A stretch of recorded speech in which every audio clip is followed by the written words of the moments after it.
જય શ્રી કૃષ્ણ. હર હર મહાદેવ.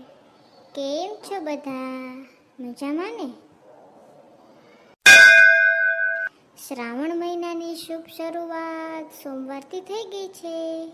અને મિત્રો, આ વખતે તો બધા જ તહેવાર સોમવારે જ આવે છે. શ્રાવણ મહિને સોમવારથી શરૂ થયો.